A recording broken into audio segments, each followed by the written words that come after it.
Alors, merci à tous et à toutes d'être présents pour cette formation GAC pour les organismes de formation habilités. N'hésitez pas à poser des questions. Vous pouvez lever les petites mains justement pour poser ces questions.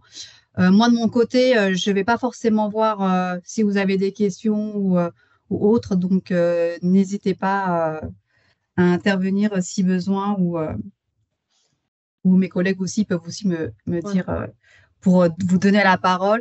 Et merci pour le moment de couper les micros pour éviter justement euh, les fonds sonores en arrière. Mais bien sûr, si vous voulez prendre la parole, reprenez la main dessus et voilà, vous pouvez activer le micro pour poser la question. Alors, tout d'abord, effectivement, je pense que certains d'entre vous connaissent déjà plus ou moins la plateforme GAC.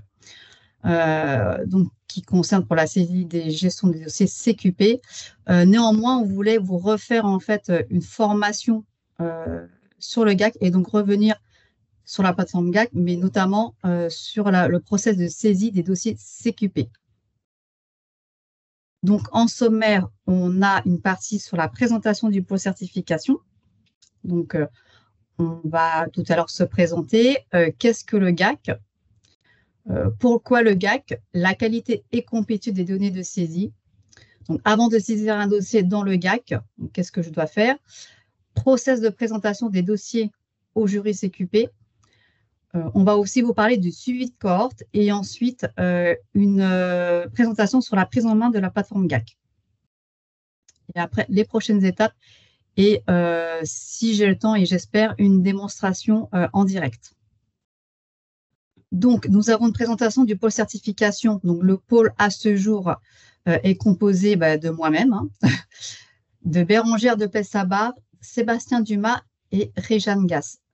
Je vais donner la main à Bérangère. Ils vont tous se présenter chacun en quelques mots pour que vous puissiez les identifier. Donc, bonjour à tous, Bérangère de Plessabar, responsable du pôle certification. Donc, j'ai croisé dans une autre vie un certain nombre d'entre vous. Donc, bienvenue à tous dans cette prise en main de l'outil de certification GAC. Et je vais laisser la main à Sébastien qui va se Alors, présenter. oui, exactement. Bonjour à tous, Sébastien Dumas. Alors, je vais peut-être être amené à vous croiser justement parce que je vais aussi assister Saravi sur cette plateforme GAC, donc au plaisir de vous rencontrer sûrement. Et je vais laisser aussi maintenant la main à Réjeanne qui vient d'intégrer aussi le pôle certification. Merci Sébastien, je prends le relais. Bonjour à tous, ravie de vous rencontrer. Donc Réjeanne Gasse, je suis actuellement conseillère formation en Auvergne et je rejoins le pôle certification comme chef de projet. Donc on va être emmené effectivement à se côtoyer plus précisément à partir du 1er mars. Je rejoins le groupe. Merci. Donc, en fait, comme vous pouvez le constater, au départ, le pôle certification, on n'était que deux, avec une multitude de sujets sur les certifications, parce que bien entendu, le pôle certification ne gère pas que les plateformes de certification, il y a énormément de sujets sur la certification. Donc, on a le plaisir que Sébastien et Réjeanne viennent justement dans l'équipe pour avoir d'autres missions sur le sujet. Tout d'abord, qu'est-ce que le GAC? Donc, le GAC, c'est une plateforme de gestion donc administrative des certifications. Anciennement, c'était la plateforme de la branche de la métallurgie. Lorsqu'on a fusionné, on a récupéré cette plateforme qui gère les certifications, dont les CQP. Donc, c'est un outil de gestion informatique donc, qui permet de saisir les dossiers des candidats qui passent une certification, de saisir les évaluations des évaluateurs habilités, ensuite d'inscrire un candidat à un jury paritaire, mais notamment toute la partie derrière qui est aussi administrative, c'est-à-dire éditer les parchemins CQP, et enfin toute une partie où on peut consolider les données sur les candidats et donc avoir des informations statistiques pour le suivi des CQP. Voilà. Il faut savoir qu'aujourd'hui, bien sûr, sur le marché, il existe plusieurs plateformes de gestion de certification. OPCO 2i gère 2 plateformes pour ses branches. Donc, nous avons le GAC, donc celui-ci que vous connaissez déjà, et on a aussi une autre plateforme qu'on gère pour d'autres branches de 2i, qui s'appelle aussi Certifia. Alors, pourquoi le GAC et pourquoi on vous invite à saisir les dossiers des candidats CQP sur cette plateforme? Parce que déjà, c'est un moyen de dématérialiser le dossier des CQP. C'est aussi une plateforme qui permet donc la gestion des certifications. Donc derrière, on gère aussi des référentiels d'activités de compétences.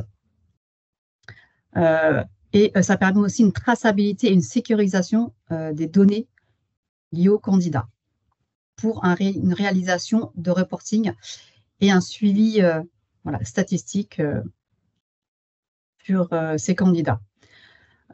Cette plateforme GAC, c'est aussi un moyen de répondre aux exigences de France Compétences, puisque comme vous savez, France Compétences, c'est à France Compétences qu'on vient déposer des dossiers CQP pour qu'ils soient enregistrés au RNCP. Et donc, quand c'est enregistré au RNCP, ces CQP peuvent bénéficier d'un financement CPF, voire PROA, s'il y a un accord de branche. Et donc, quand on dépose, on doit justifier d'un suivi de cohorte. Donc, le suivi de cohorte, c'est l'enquête d'insertion de devenir des candidats au CQP.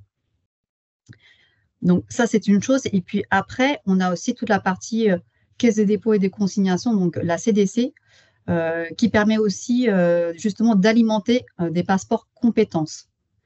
En fait, il faut savoir que derrière, on doit aussi générer des fichiers XML des certifiés donc, qui ont un CQP et les envoyer à la Caisse des dépôts pour qu'il y ait en fait un accrochage de ces certifiés à la Caisse des dépôts des consignations.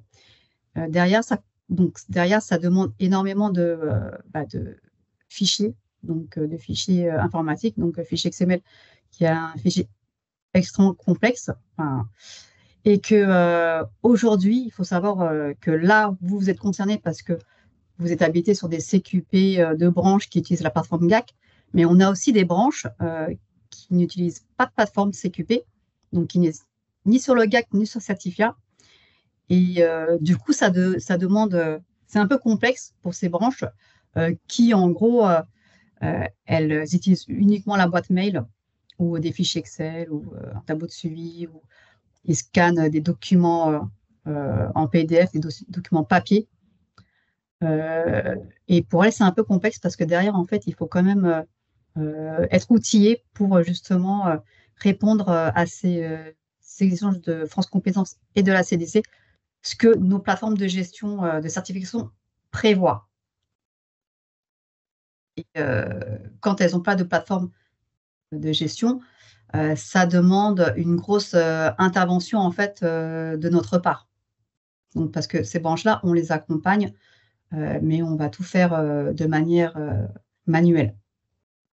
Alors, un point sur la saisie du dossier dans le GAC. Donc, en fait, l'étape, c'est avant de saisir un dossier dans le GAC, on vous invite à faire des points de contrôle. On en a déjà parlé auparavant, je pense que vous le savez. Donc, toutes les données, elles doivent être saisies dans le dossier CQP du candidat. Donc, déjà vérifier que vous avez toutes les données pour saisir le dossier du candidat. Voilà, il y a énormément d'informations à saisir. Je pense à la date de naissance, le lieu de naissance. Je sais que je vous embête beaucoup sur les mails et les numéros de téléphone portable des candidats. Voilà, leur adresse postale. Enfin, voilà, toutes ces informations, il faut que en amont de saisir, vous les ayez. Comme ça, pour vous, c'est plus simple de saisir directement sur la plateforme GAC une fois que vous avez toutes les données. D'ailleurs, par rapport à ça, moi, dans la semaine, je prévois justement de vous faire un fichier avec toutes ces données qui vous sont nécessaires pour mieux préparer en amont votre saisie de dossier CQP. Ensuite, il faut aussi vérifier que l'entreprise applique bien la bonne convention collective du CQP de la branche dont vous êtes habilité. Par exemple, une entreprise où vous êtes habilité sur la branche maroquinerie. Derrière, il va falloir bien vérifier que l'entreprise applique la convention de la branche maroquinerie. Voilà, c'est un point qu'il faut vérifier avant de mettre en place et de saisir le CQP. Donc, une fois que vous avez fait ce point de contrôle, il faut aussi vérifier qu'il existe bien dans le GAC, parce que dans le GAC, les entreprises, elles n'ont pas été injectées dans toute la plateforme. Donc, moi, en fait, ce qui se passe, c'est que je l'ai créé au fil de l'eau une fois que j'ai checké derrière que l'entreprise applique bien la bonne CCN, donc elle est éligible. Moi, en fait, je vais la créer. Donc, vous avez des entreprises qui ont déjà fait des CQP, donc elles y sont déjà. Si elles refont des CQP, elles y sont déjà. En revanche, les nouvelles entreprises qui n'y figurent pas, voilà, il faut contrôler. Et dans ces cas-là, vous m'envoyez un mail et vous me demandez de créer cette entreprise. Ensuite, vérifier avant l'évaluation que l'évaluateur est habilité et il existe aussi dans le GAC.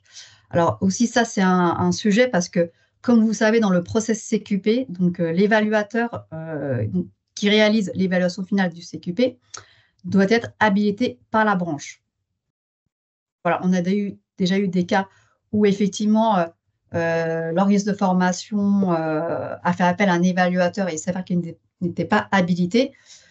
Voilà, dans ces cas-là, il faut nous informer et après régulariser la situation. Mais normalement, c'est des cas assez rares et il faut que l'évaluateur soit déjà habilité. Donc, vous savez que quand vous faites une demande d'évaluateur habilité, il y a tout un dossier en fait à compléter et à faire la demande lors des CPNE de la branche. Et d'ailleurs, on vous invite aussi à nous adresser la liste des évaluateurs habilités à jour, notamment pour les organismes de formation dont la liste des évaluateurs, ils ont des évaluateurs qui pratiquent ces évaluations bien avant l'OPCO-2I. Donc ceux-là, on vous invite à nous les communiquer pour qu'on puisse les identifier et aussi les créer sous la plateforme GAC. Ensuite, il y a aussi toute la partie des outils d'évaluation CQP. Vous savez que quand vous faites des évaluations, il y a 5 outils CQP que vous utilisez. Donc, le livret du candidat, le questionnaire technique, le fichier situation de travail. Enfin, voilà, il y a pas mal d'outils de CQP qui sont à utiliser lors des évaluations. Et ces outils, il faudra aussi les déposer dans le GAC. Alors, les années précédentes, on faisait beaucoup de dossiers présentés en jury. Je sais qu'en fonction des organismes de formation, avoir tous les éléments, toutes les informations, tous les outils pour pouvoir les déposer, c'était un peu compliqué. Donc, cette année, pour qu'on arrive à avoir une traçabilité et qu'on puisse sécuriser les données sur les CQP, on va vous demander justement dès qu'une formation elle est terminée, de saisir le dossier, enfin, dès que vous arrivez au moins à l'évaluation au plus tard finale du candidat, de saisir le dossier dans le GAC. Voilà, tout dossier qui ne seront pas saisis dans le GAC ne pourront pas être présentés en jury de certification. Ensuite, vous avez une partie sur la présentation du process des dossiers au jury CQP. Donc, en fait, c'est un petit rétro-planning pour vous ayez une visibilité sur comment se déroule en fait toute la partie présentation de dossier. Alors, il faut savoir que donc avant le jury, donc c'est important que le dossier soit saisi sur la plateforme GAC. Donc toute la partie candidat et évaluation. Et à J-3 semaines, donc sur la base des dossiers des candidats, les dossiers qui seront donc, sur la plateforme seront présentés à un jury. Alors, pourquoi 3 semaines parce que l'OPCO-2I, quand on est un OPCO, on est mandaté sur certaines branches, on a des éléments à préparer à la branche et qu'on doit envoyer 2 semaines avant. C'est-à-dire que, par exemple, on a un jury voilà, le 1er mars. On va dire que le 15 février, tous les éléments doivent être envoyés à la branche, dont la branche envoie aux membres de la CPNE. Donc, eux, si vous voulez, 2 semaines avant, il faut qu'ils aient tous les éléments sur les candidats, la liste des candidats, les outils d'évaluation, 2 semaines avant le jour de la CPNE ou le jour du jury, pour qu'ils aient le temps, en fait, de consulter les dossiers des candidats. Et étant donné que moi, j'envoie tous les éléments 2 semaines avant, il faut que 3 semaines avant, vous, l'organisme de formation habilité, donc ait saisi les dossiers candidats, mais aussi envoyer le tableau, vous savez, le tableau Excel des candidats, donc la liste, je pense que vous savez, qui reprend en fait tous les noms, prénoms des candidats, les dates d'évaluation, les contacts identifiés des entreprises, les évaluateurs habilités, toute cette liste de dossiers qui soit transmis 3 semaines avant, parce qu'entre les 3 semaines et les 2 semaines, on a une semaine, quand moi, je veux recevoir justement votre liste de dossiers, je vais analyser en fait les candidats, notamment les parcours, notamment le public, si c'est demandeur d'emploi, s'il y a eu un financement en région. Et pendant cette semaine, je vais être amenée à vous poser des questions. Si le parcours, il n'est pas forcément cohérent, ou s'il y a des demandeurs d'emploi, on ne connaît pas l'issue de l'embauche du candidat, s'il a été embauché ou pas, parce qu'aujourd'hui, les membres de la CPNE sont très regardants dessus, sur le devenir des candidats. Donc, nous, il faut qu'on ait un temps, en fait, d'une semaine pour avoir ces éléments d'information, mais c'est aussi un moment pour mettre en conformité les dossiers. Et aussi, si vous avez des éléments, enfin, si tout n'est pas complet, de vous demander justement de nous renvoyer les éléments un peu plus complétés.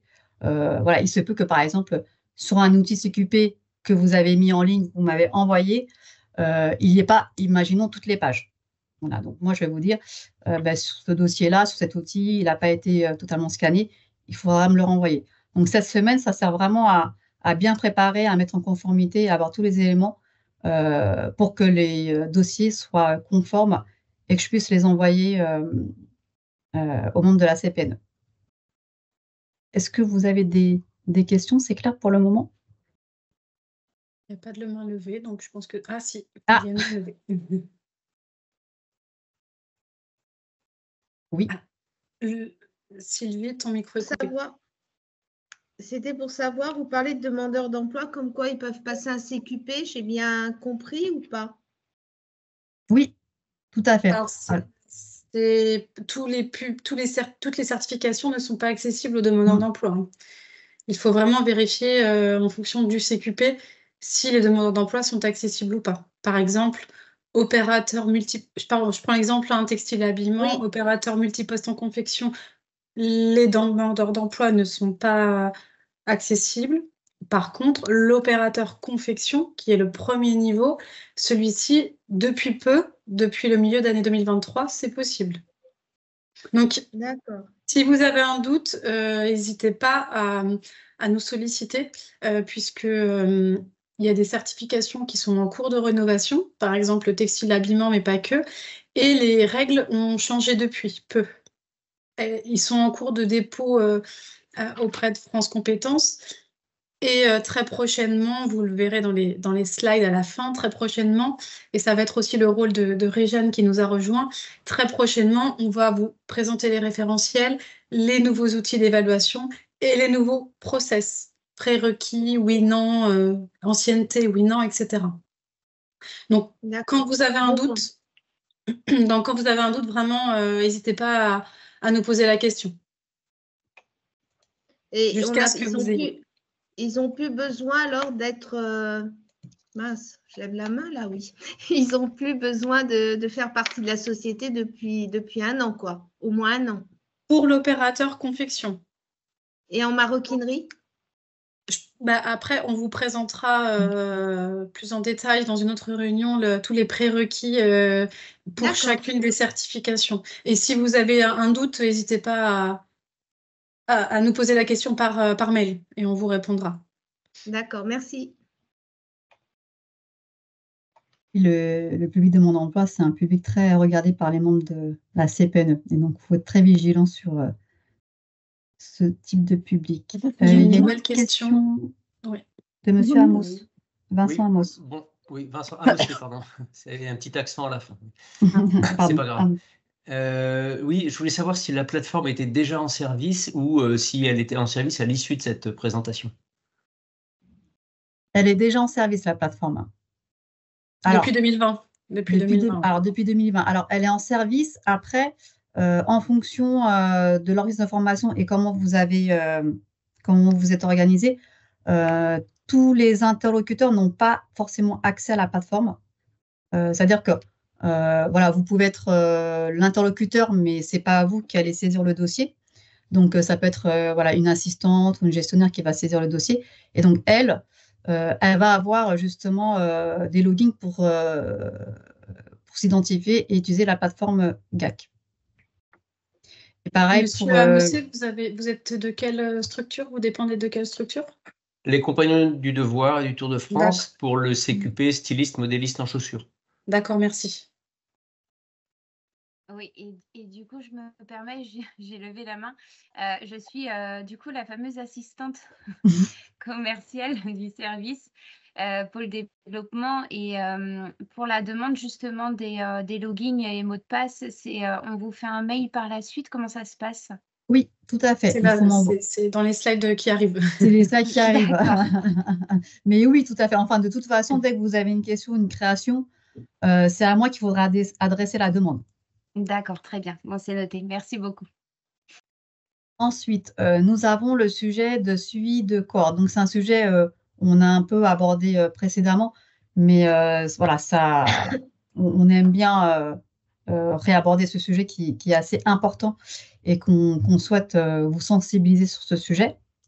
Donc, le suivi de cohorte, pour rappel, c'est l'enquête d'insertion qu'on fait aux candidats qui ont passé une certification, qui est demandée par France Compétences pour tout dépôt, enregistrement d'un CQP au RNCP. On doit justifier de cohortes, donc de promotion millésimée. Et donc, faire une enquête à l'issue de 6 mois après la fin du CQP et une autre enquête à 24 mois après la fin. Donc, l'objectif, effectivement, c'est que comme c'est une enquête très importante parce qu'elle va être intégrée, elle est intégrée dans les dépôts de CQP dans France Compétences, le sujet, c'est aussi, en tant qu'organisme de formation, d'informer ces candidats, donc pendant la formation ou au moment des évaluations, qui devront répondre à une enquête d'insertion. Voilà, parce qu'on invite fortement à communiquer dessus pour qu'ils puissent être plus ouverts à répondre à cette enquête. Voilà. Comme on sait qu'en ce moment, il y a beaucoup de démarchage, enfin, on fait du phoning, ils ont tendance à penser que qu'on les embête et que c'est pas une vraie enquête. Donc non, c'est une vraie enquête. Donc il faut qu'ils répondent à cette enquête d'insertion. Et donc, on revient sur le sujet de la collecte des mails et du numéro de téléphone des candidats, parce que ces enquêtes sont envoyées directement aux candidats. Alors, où on envoie le questionnaire au candidat via son adresse mail, ou on les appelle directement, le candidat, quand on n'arrive pas à l'avoir par mail, on appelle le candidat et on complète le questionnaire en direct. Ça, il faut bien informer les candidats qui seront enquêtés de toute façon à l'issue du CQP. Il faut savoir aussi que pour certaines branches, nous avons une prestation qui est réalisée par le prestataire La Voix du client, et que La Voix du client, donc c'est un partenaire qui est missionné pour faire ces enquêtes d'insertion pour le suivi de cohorte à 6 mois et à 24 mois. Il est possible qu'on a déjà fait des enquêtes d'insertion, des suites de cohorte.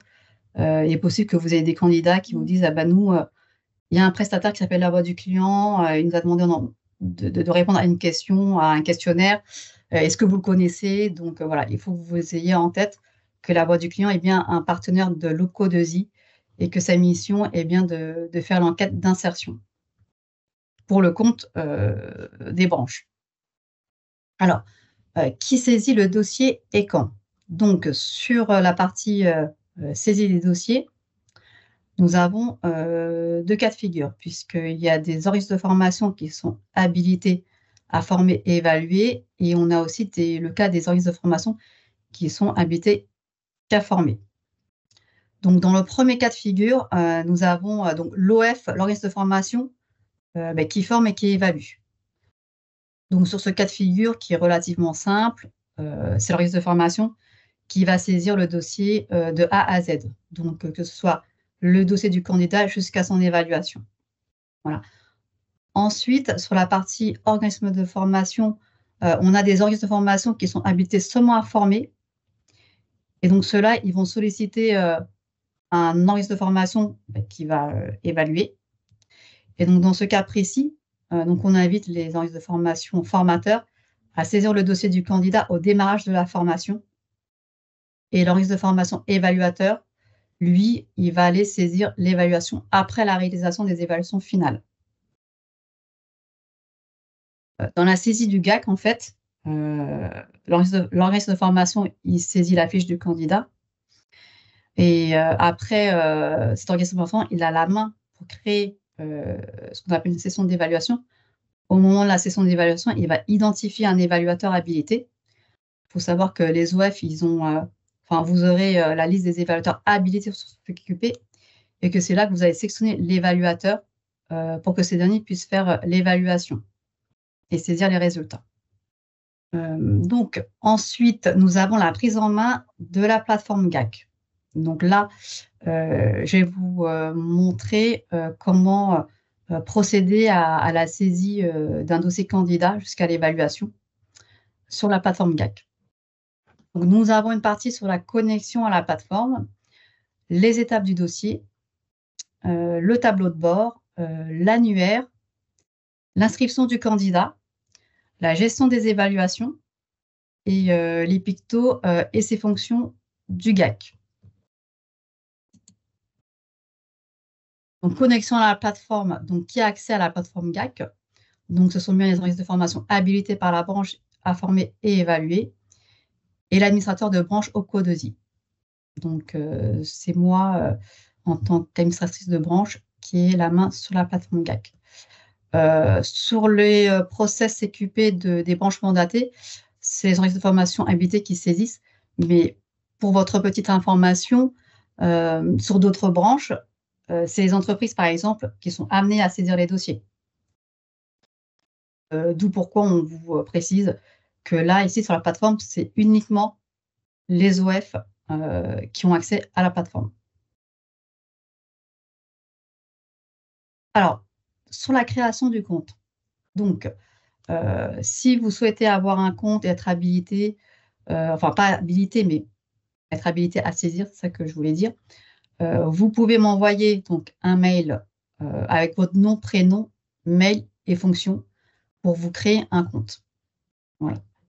Donc, vous m'envoyez ces éléments et moi, je peux vous créer un compte pour que vous ayez aussi la main pour saisir les dossiers CQP dans le GAC. Et après, moi, je m'occupe de vous rattacher à l'organisme de formation et aux habilitations. Donc, vous recevrez dans votre boîte mail les identifiants. Donc, quand vous recevrez, vous activez le lien et il faudra aussi penser à changer votre mot de passe parce qu'en plus, par défaut, il vous donne quand même un mot de passe un peu compliqué. Donc là, vous pourrez, une fois être rentré dans le compte, changer votre mot de passe. Et la connexion de l'application, c'est un lien donc, qui renvoie au GAC. Les étapes du dossier, alors là, comme vous pouvez voir, il y a quand même pas mal d'étapes, mais en fait, il n'y en a pas tant que ça. C'est juste que les étapes, en fait, elles sont extrêmement détaillées. Donc ici, vous avez la partie organisme de formation, donc la partie verte qui vous concerne. C'est toute la partie saisie du dossier du candidat. Donc en fait, quand vous saisissez le dossier du candidat, quand vous avez terminé, moi, vous allez me redonner la main pour que je valide ou pas la demande d'inscription. Donc moi, votre dossier, je peux la valider ou la refuser. Alors en général, moi je la valide, votre demande, sauf effectivement quand je vais regarder, je vais contrôler ce qui a été complété.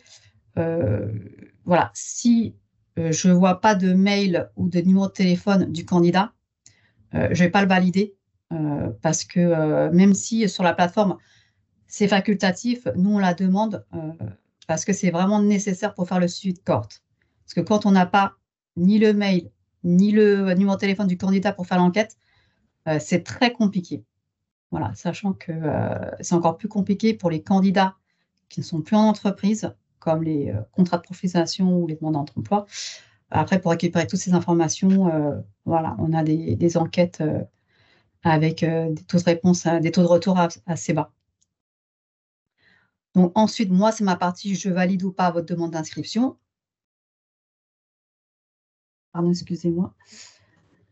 Et ensuite, une fois que je valide votre inscription, vous avez la partie évaluation. Donc là, vous pouvez gérer vos évaluations. Donc ça, c'est votre partie.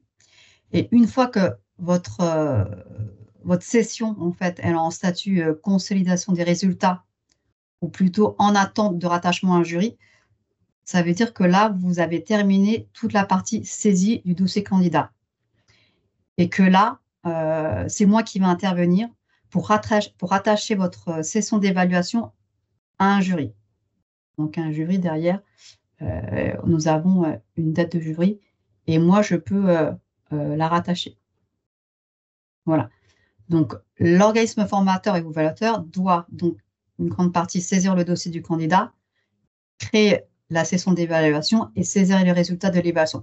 Donc, ça, c'est vraiment les 3 grandes étapes que vous avez à faire dans le cadre du GAC. Alors ici, vous avez, quand vous vous connectez à la plateforme, vous avez le tableau de bord. Donc en fait, c'est votre page d'accueil qui vous met en fait le statut des candidats, ce que vous avez en attente de validation, refusé ou en cours d'évaluation. Vous avez dans la partie annuaire, vous avez un onglet annuaire. Vous avez l'évaluateur et les candidats. Donc, vous pouvez retrouver vos candidats ici, mais aussi dans les dossiers des candidats pour consulter. Et vous avez aussi toute la partie évaluateur. Donc, vous pouvez consulter la liste des évaluateurs habilités sur les CQP. Ensuite, vous avez l'inscription du candidat. Donc, on a 2 modalités.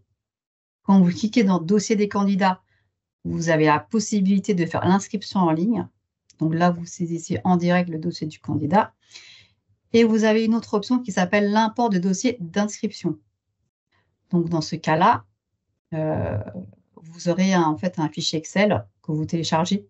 Et via ce fichier Excel, ça vous permet d'alimenter les candidats en masse. On va voir ça de plus près. Donc, sur la modalité de l'inscription du candidat via l'import,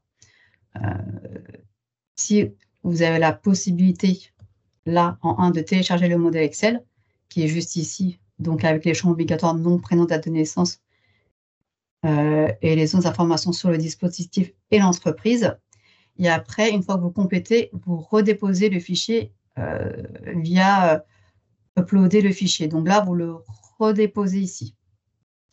Alors, sur cette modalité d'inscription, il faut savoir que le fichier Excel d'import, il demande beaucoup de précision. Donc, ça veut dire que quand vous allez indiquer le CQP que fait le candidat, il faudra vraiment remettre l'intitulé exact dans la plateforme, donc que ce soit le CQP ou le type de dispositif. Et parce que sinon, si tout n'est pas bien saisi à l'espace près, ce qui se passe, c'est que quand vous allez faire le dépôt, une fois sur 2, ça ne va pas marcher. Donc honnêtement, c'est une modalité à utiliser vraiment quand vous avez énormément de dossiers de candidats à saisir. Parce que sinon, je vous invite fortement à saisir directement en ligne, ce qui est beaucoup plus simple et plus sûr que de faire cet import via le fichier Excel. Ensuite, nous avons l'inscription du candidat en ligne. Alors là, vous avez un pavé, un bouton, donc inscrire un candidat. Donc, quand vous cliquez dessus, il va vous proposer en fait 4 pages, donc 4 pages d'informations de données sur le candidat, donc qui va concerner les informations relatives au candidat, sa certification, donc l'organisme de formation identifié et l'entreprise. Donc, quand vous créez un dossier candidat, c'est 4 onglets que vous allez compléter. Là, vous avez la page du candidat. Toutes les parties, en fait, tous les parties en jaune que je surligne en jaune, c'est des informations importantes, donc ça, je vous l'ai dit. Alors, j'insiste aussi sur le nom, prénom, que ce soit bien orthographique, qu'il n'y ait pas d'erreur sur les noms, prénoms, parce que c'est quand même là qu'on vient éditer les parchemins. Donc, si vous faites une faute au nom, prénom, ben, il va y avoir aussi des erreurs sur le parchemin et le parchemin, après, il est édité, il est signé. Donc, refaire une demande de réédition, il faut savoir que c'est très, très long. Donc, veillez bien à bien orthographier les noms, prénoms, d'enregistrer les mails, les téléphones du candidat. Quand il y a un astérix rouge, c'est des champs obligatoires. Donc là, vous ne pouvez pas valider en fait la fiche tant que ce n'est pas renseigné. Donc c'est pour ça que j'insiste bien sur le téléphone. Vous voyez, ce n'est pas des champs obligatoires, mais moi, il me les faudrait de toute façon. Sinon, je ne pourrais pas valider le dossier. Et il y a aussi alors, la date de naissance qui est aussi importante, parce qu'il faut savoir que la plateforme GAC, on fait des développements sur cette plateforme, comme je vous ai indiqué, et qu'à terme, l'objectif, c'est que cette plateforme soit connectée à la CDC, à la Caisse des dépôts de consignation. Et quand ils font cette fameuse étape d'accrochage de candidats au CQP, à la certification, là, qui compte beaucoup pour faire l'accrochage, c'est vraiment le nom, prénom et la date de naissance. C'est comme ça qu'ils vont réussir à matcher, en fait, le candidat. Eux, ils ont une base derrière où ils ont des noms, prénoms, date de naissance et d'autres informations. Mais c'est vraiment à ces 3 niveaux, en fait, où tout se joue. Il faut vraiment que ce soit bien saisi, parce que sinon, ils ne pourront pas les retrouver et les accrocher s'il y a une erreur de saisie. Et voilà. Et en fait, voilà, pour rappel encore, donc information importante pour le suivi de cohorte. Donc ça, je vous l'ai dit, les coordonnées du candidat. Et ici, vous avez la partie branche de rattachement. Donc en fait, quand vous êtes sur la plateforme de formation, vous êtes déjà créé et vous avez des habilitations en fonction des CQP et des branches. Donc, par défaut, il va vous mettre la branche de rattachement. Certains services de formation proposent et est habilité sur plusieurs branches. Donc, par exemple, un OF, il peut être habilité sur le textile et l'habillement, ou alors, par exemple, maroquinerie, chaussures. Donc, dans ces cas-là, il va vous proposer plusieurs branches de rattachement. Et ça, c'est important parce que quand il vous propose quand vous sélectionnez le rattachement, quand on va voir tout à l'heure sur la partie CQP, il va vous proposer les CQP de la branche. Donc, une fois que vous avez renseigné toutes ces informations, donc vous faites cliquer Ajouter pour passer à l'étape suivante. Donc, là, on est sur l'onglet Certification. Et donc là, c'est ici que vous allez renseigner la certification que le candidat a choisi pour son parcours CQP. Ici, vous avez le type de certification, donc il faudra renseigner si c'est un CQP, un CQPI ou un CCP. Il y a plusieurs types de certification. Dans votre cas, la plupart du temps, ça sera un CQP, voire CQPI. Ensuite, ici, vous avez une liste, c'est une barre de recherche. Vous allez rechercher votre CQP. Il va vous proposer les CQP dont vous aurez commencé un peu à taper le CQP, vous faire proposer une liste. Donc là, il faudra sélectionner le CQP que vous souhaitez mettre. Ensuite, ici, vous avez le statut du candidat. Donc, à ce jour, on a en statut c'est une liste déroulante. Hein. Donc, vous avez forcément le statut salarié, donc, qui est le plus courant, et vous avez le statut demandeur d'emploi. Et après, vous avez la voie d'accès. Donc, la voie d'accès, c'est parcours de formation ou VAE. Donc, dans la plupart du temps, vous aurez à sélectionner parcours de formation. Et après, vous avez le dispositif de financement. Voilà. Et pareil, c'est une liste déroulante, donc vous devrez sélectionner le dispositif de financement. Il faut savoir que aussi, quand vous choisissez le statut du candidat, en fonction du du statut que vous avez choisi, que ce soit salarié ou demandeur d'emploi, le dispositif de financement, il va changer. C'est-à-dire qu'on ne va pas proposer le même type de dispositif de financement à un salarié ou un statut ou à un demandeur d'emploi. Donc, si vous choisissez salarié ou demandeur d'emploi et que vous ne voyez pas le dispositif de financement proposé, il n'y figure pas, faudra vous poser des questions ou sinon vous m'envoyez un mail en me disant moi j'ai ce cas de figure, je ne vois pas le financement proposé pour mon salarié, enfin, pour mon salarié ou mon candidat en CQP. Et comme aussi je le mets, si vous ne retrouvez pas le CQP, et c'est possible, vous me contactez parce qu'en ce moment, nous avons pas mal de gestion de CQP, des CQP qui sont en renouvellement, des CQP à créer. Donc, c'est possible que le CQP n'a pas saisi parce que derrière, il faut incrémenter en fait tout le référentiel d'activité de compétences, saisir toutes les compétences et après mettre les compétences d'évaluation. Voilà, donc c'est aussi possible. Donc n'hésitez pas à me contacter si vous ne la retrouvez pas. Ensuite, là, c'est la partie organisme de formation, Bérangère, identifier. Savary, Ah, oui, juste oui. avant, il y a une question dans le chat. Est-ce qu'il Ah. faut nécessairement mettre un financement? Est-ce que c'est un élément bloquant ou pas? Alors, oui, en fait, il faut le mettre, mais il y a un moment où vous aurez en proposition autre. En fait, dans la liste des choix, et vous avez autre et que vous pouvez sélectionner. Mais oui, c'est un champ obligatoire. Donc, ensuite, ici, on a toute la partie organisme de formation donc, identifiée. Donc là, on identifie l'organisme de formation. Je vous invite aussi à mettre les dates de début de formation et dates de fin de formation.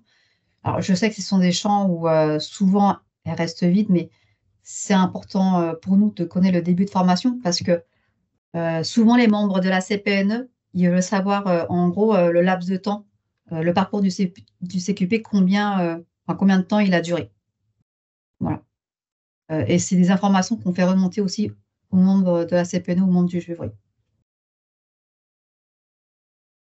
Une fois que vous avez complété toute cette partie-là, organisme de formation, donc là, vous mettez à jour pour enregistrer toute cette saisie.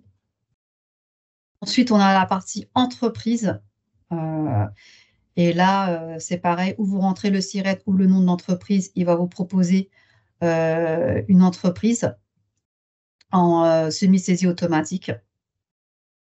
Donc, si vous ne le retrouvez pas, cette entreprise, pareil, vous m'envoyez un mail pour que je crée l'entreprise. Donc, quand je crée l'entreprise, en fait, il me faut toujours le SIRET, raison sociale, adresse, voilà, code postal et ville. Il y a une nouvelle question, Savary, mais je n'ai pas bien compris la question. Est-ce que la personne pourrait la reformuler en Oui, ouvrant son micro sans problème? Oui, bien sûr. Ma question, au départ, je dis, et la première question, c'était de savoir si il faut nécessairement choisir un financement. Donc là, j'ai eu la réponse. Et à l'inverse, si un dispositif de financement a été choisi, par exemple, c'est un salarié qu'on esprit ou un demandeur d'emploi ou peu importe, comment l'organisme de formation perçoit ce financement à ce moment-là? Alors, vous voulez dire comment il est financé, comment se passe le financement? Voilà, quel est le flux qui est fait? Est-ce qu'il y a une facturation? Parce que pour les autres offres de formation, il y a une facture qu'on émet à la fin, etc. Mais là, dans ce cas de figure, voilà. Oui, je comprends. Alors, en fait, il faut vraiment dissocier cet outil de gestion des certifications, qui est un outil qui permet de suivre tous les flux des certifiés pour les branches professionnelles, de la partie financière. En fait, c'est juste pour information de savoir s'il y a eu un financement ou pas. Mais par contre, il faut vraiment que l'entreprise se rapproche de l'OPCO ou d'un autre, par exemple de la région, si c'est un dispositif régional. Ça n'a rien à voir, hein. Donc, c'est pas juste en renseignant cette partie-là dans le GAC que vous aurez le financement. Donc, c'est vraiment pas du tout lié. Si c'est ça votre question. Oui, vous avez bien répondu. Merci beaucoup. Je vous en prie. Oui, c'est vrai qu'on n'a pas précisé au début parce qu'à force de présenter l'outil, Ça nous semble en fait logique, mais c'est vrai qu'en fait, il faut vraiment déconnecter la plateforme de gestion de CQP qui gère vraiment, enfin, ça sert vraiment juste à suivre toute la partie administrative et statistique d'un dossier CQP de la partie du financement. La plateforme ne gère pas du tout toute la partie financement d'un contrat pro ou d'un CQP. Là, c'est vraiment l'entreprise qui doit se retourner vers son conseiller pour faire les demandes de prise en charge nécessaires.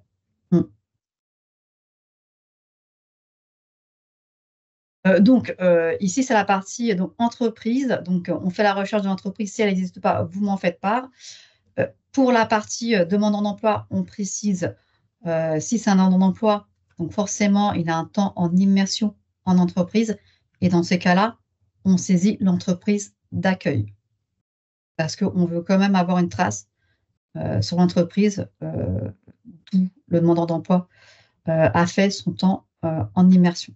Donc, il y a ça. Et puis aussi, on vérifie aussi derrière que l'entreprise d'accueil est bien de la branche, applique bien la CCN de la branche. Et ensuite, vous avez une petite dernière étape, mais qui n'est pas obligatoire. C'est sur la gestion des groupes. C'est quand vous avez plein de groupes, plein de promotions, de sessions à gérer.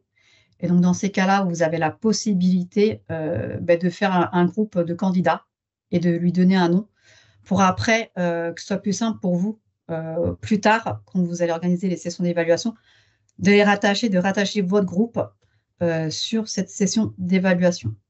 Il y a une question, Saravi. Est-ce que, Monsieur Amoussé, vous pouvez reformuler votre question pour que je comprenne bien, s'il vous plaît?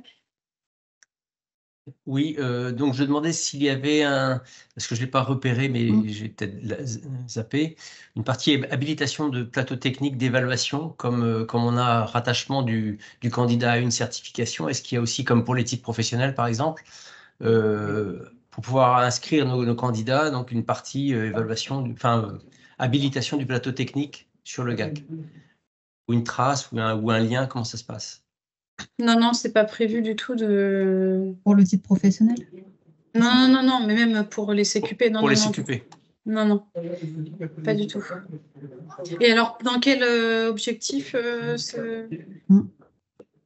rattachement au plateau technique? Le rattachement au plateau technique. Parce que vous avez, c'est votre lieu d'évaluation, c'est ça? Oui. C'était ça votre question? Oui, enfin, c'est le système professionnel, et dans le cadre des renouvellements, et comme c'est un petit peu suivant les règles et les critères du RNCP, j'ai l'impression qu'il y a une unification des modalités, et c'est pour ça que je posais cette question, quoi. En tout cas, France Compétences ne demande pas d'habilitation de plateau technique. Il y a vraiment une habilitation. Alors, excusez-moi, j'ai quelqu'un qui a son micro ouvert et je vais essayer de couper le micro parce que, si la personne se reconnaît, je veux bien que la personne me coupe son micro. Merci.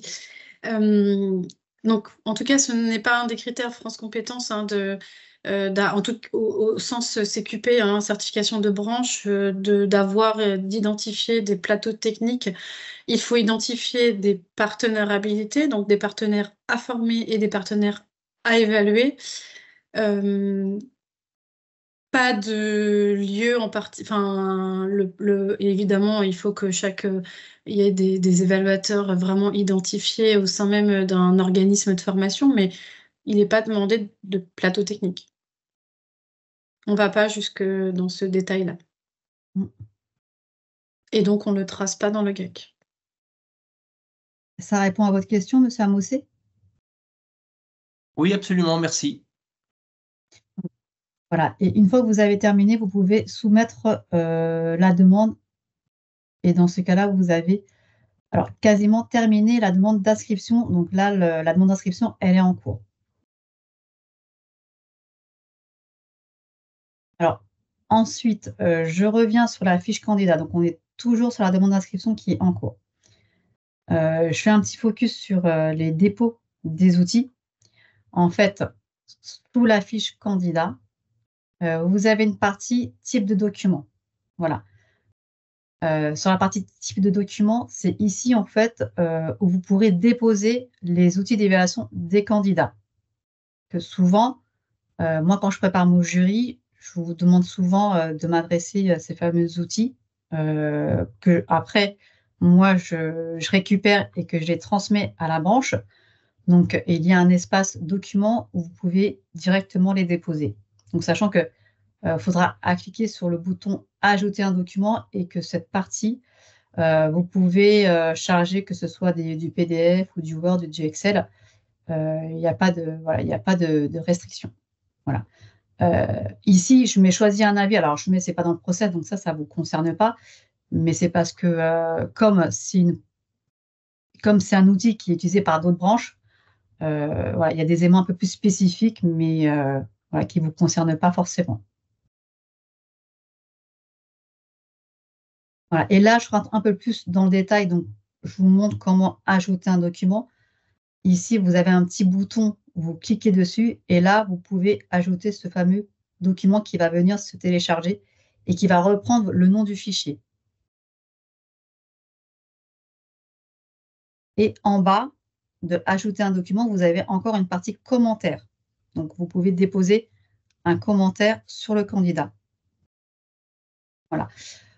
Par exemple, ce qu'on va vous demander souvent, et qui est aussi reporté dans le tableau Excel, c'est que, par exemple, pour tous les demandeurs d'emploi ou les contrats pro, les CDD, souvent, on vous demande, à l'issue du parcours CQP, est-ce qu'il a été embauché? Si oui, est-ce qu'il a eu un CDI ou un CDD?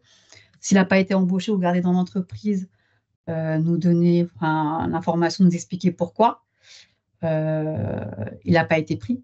Mais ça peut être aussi le cas inverse, c'est-à-dire que si le candidat n'a pas souhaité avoir un CDI, on voudrait aussi savoir pourquoi. Enfin, en tout cas, c'est un espace où vous pouvez laisser un commentaire, ce qui est bien parce que ça peut nous donner des détails et nous donner du sens sur le contenu et le parcours CQP du candidat. Ça alimente beaucoup les dossiers qu'on présente lors des CPNE parce qu'ils ils sont très intéressés par les parcours des candidats et donc ils posent beaucoup de questions sur les candidats que vous avez formés. Voilà. Alors, un autre sujet, parce que c'est vrai que vous avez été quand même beaucoup demandeurs sur les fameux outils CQP. Donc, il y a énormément d'outils CQP, puisque chaque outil est décliné en fonction du CQP.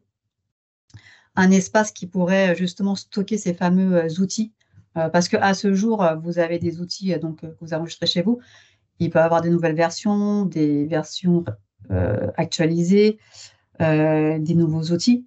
Donc, afin qu'il n'y ait pas qu'on ait tous les mêmes outils, les dernières versions, on a demandé un développement justement pour développer un espace document pour stocker ces fameux outils d'évaluation. Comme ça, vous, de votre côté, vous êtes sûr d'avoir la dernière version et d'utiliser derrière les bons outils CQP. Et en parallèle, comme il était indiqué tout à l'heure, nous avons prévu pour les certifications qui ont été rénovées et redéposées, mais pas que, redéposées au RNCP, mais même d'autres qui ont été rénovées et pas encore déposées.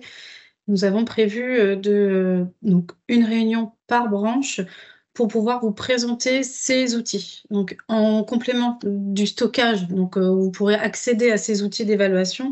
Nous avons prévu de vous les présenter, de vous représenter les process, donc les prérequis pour accéder aux certifications. Donc, ça va venir au premier semestre de cette année. Une fois que vous avez terminé la saisie des dossiers du candidat, donc vous pouvez soumettre la demande ou annuler la demande. Bien évidemment, l'objectif est de soumettre la demande. Quand vous soumettez la demande, en fait, vous faites une demande de validation d'inscription. Donc là, par exemple, la demande d'inscription est en attente de validation.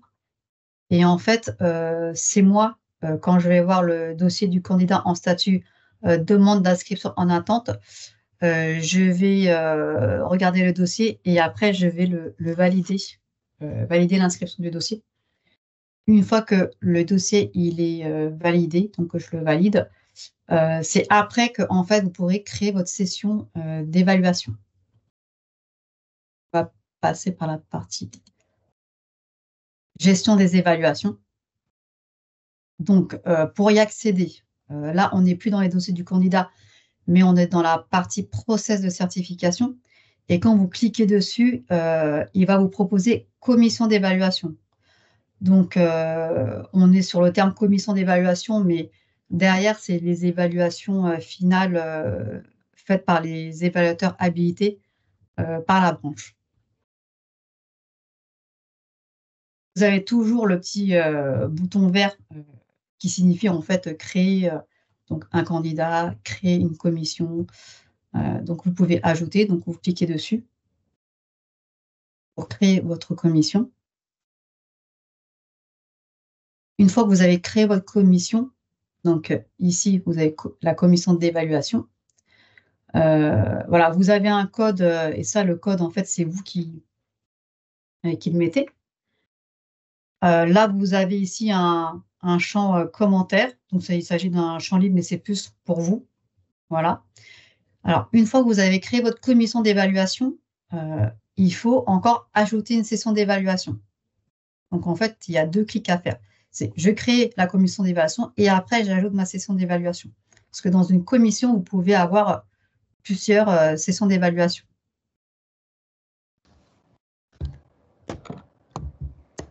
Une fois que vous avez ajouté cette session d'évaluation, donc c'est ici où vous allez rentrer donc la nouvelle session, la date de l'évaluation, le lieu, enfin l'adresse. Ensuite, vous avez le type de certification. Donc, en fait, donc ici, vous allez choisir donc soit le CQP, CCP. Et après, ici, la certification, vous choisissez le CQP que le candidat va être évalué. Voilà. Alors, juste, je précise que sur la partie certification, il faut bien reprendre le bon CQP que vous avez identifié en amont sur la fiche candidat. C'est-à-dire que si vous avez créé un candidat sur un CQP opérateur de tri manuel, il faudra reprendre exactement CQP opérateur de tri manuel.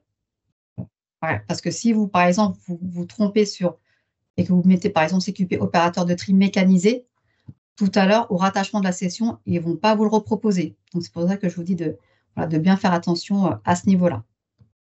Et comme il y a énormément de certifications, voilà, par inadvertance, vous pouvez sélectionner un autre CQP. Nous avons une question, Saravi.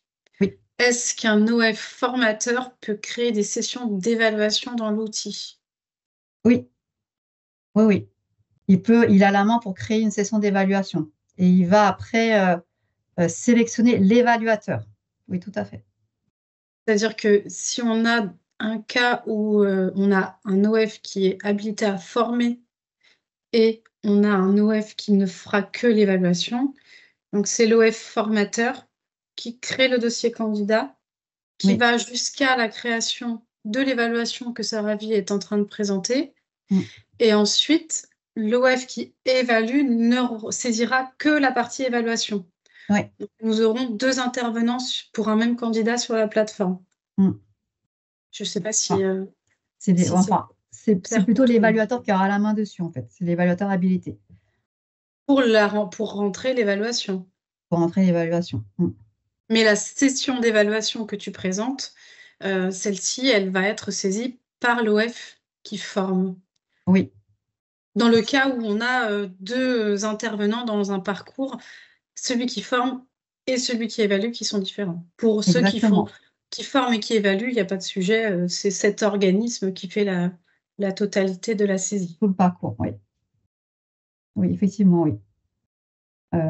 Et donc, l'organisme crée cette session d'évaluation. Et elle remplit tous les champs.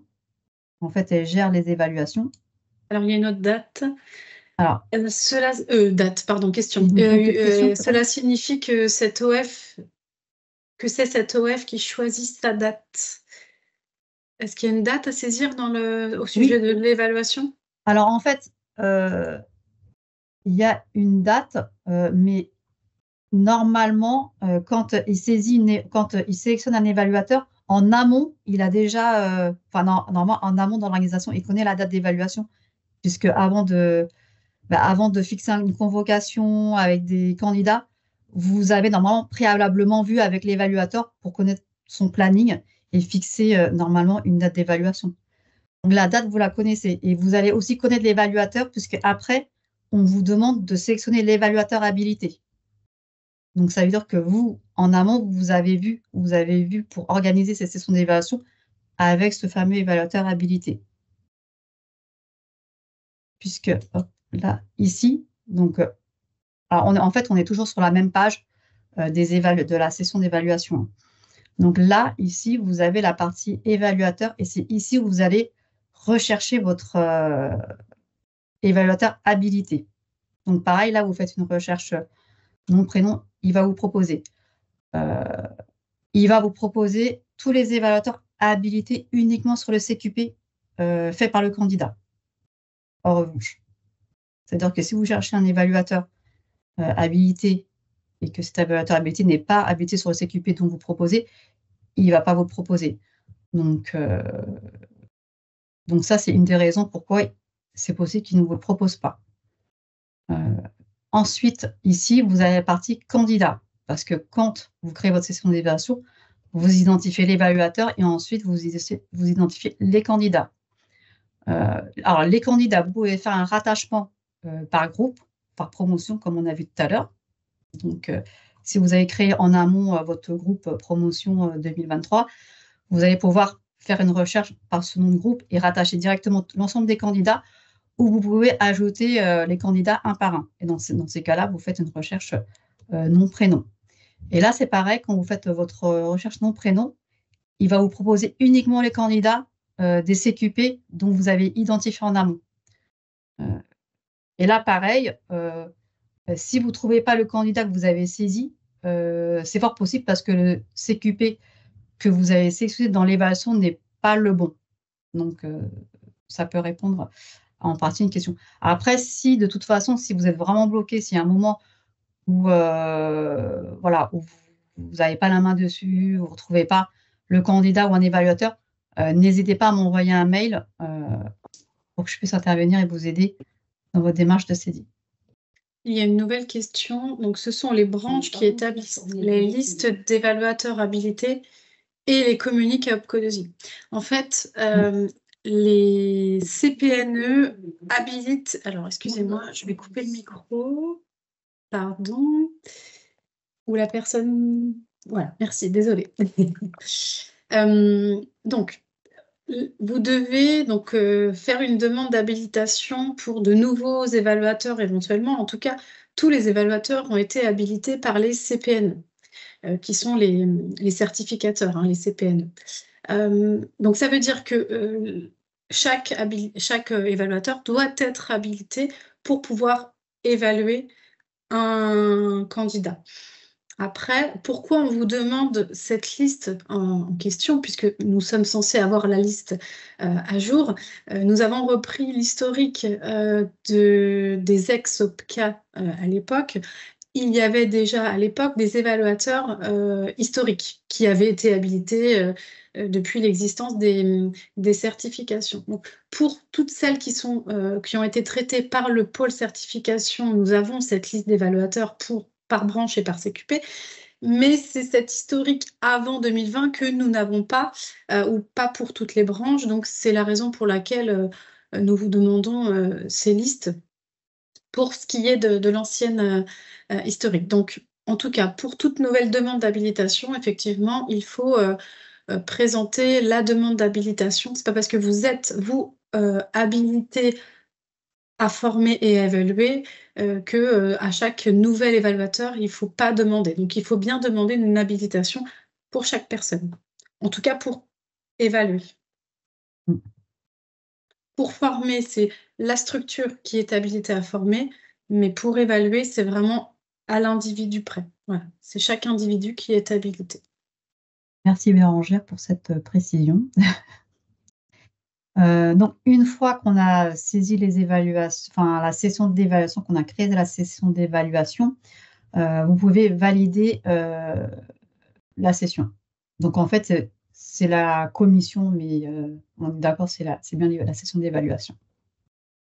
Ensuite, vous voyez que votre session, donc vous l'avez nommée, elle passe en statut à évaluer. Alors, on est toujours dans l'onglet, pour rappel, commission d'évaluation, hein. Donc, on est dans commission d'évaluation. Vous retournez sur votre partie gestion des commissions d'évaluation. Vous retrouvez votre groupe, donc votre session. Et il est en statut à évaluer. Donc, quand il a un statut à évaluer, c'est-à-dire que l'organisme de formation, donc habilité à évaluer, il a la main dessus et il va venir saisir les décisions. Ici, on va vous proposer un petit picto. Donc, vous cliquez dessus. Quand vous passez votre flèche en fait, sur les petits pictos, il y a toujours une petite bulle en fait, qui vous explique l'action du picto. Donc, ça peut aussi vous aider si les pictos ne sont pas assez explicites. Donc, vous passez dessus et vous allez cliquer sur le petit picto « Saisir les décisions ».